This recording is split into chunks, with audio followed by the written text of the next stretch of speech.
Hi guys! Gusto ko lang i-share yung isang apps na, what I mean is yung makakapag-earn ka ng pera sa paglalaro lang ng ML.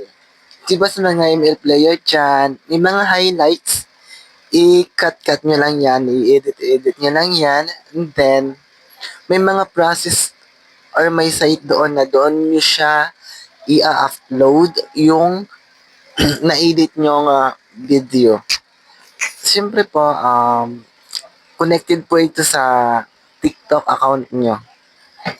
Ito po yung mayroon pa ako ditong counting screen record para maipakita po kung paano yung process ng pag pag-upload niya at makakapag-earn po kayo ng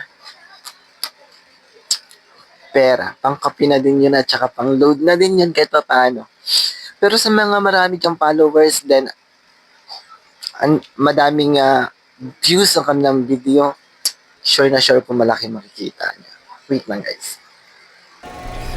Ayan po, na-open na natin yung ating TikTok account. Then sa system po, napunta tayo dyan.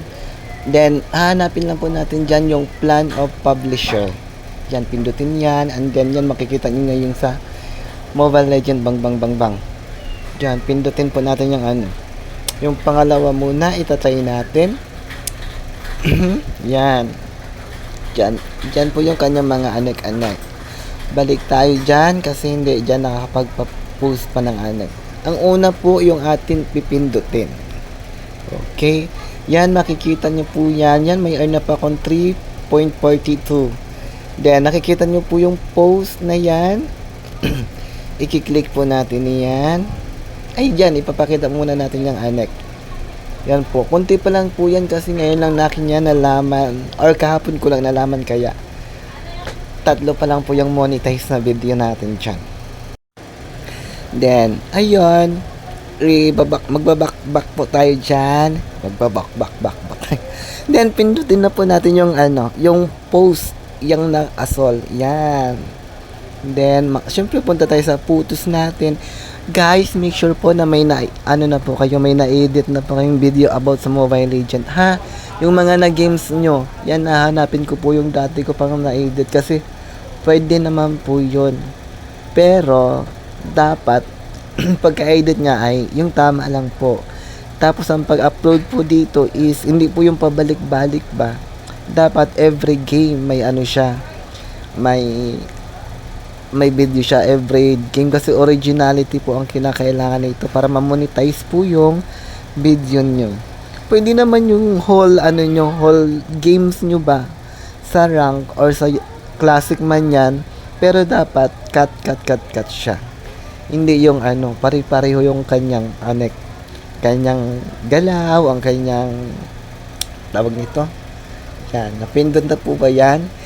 Didiretso na po yan sa sa TikTok account. And then, next, pindutin natin yung next dyan.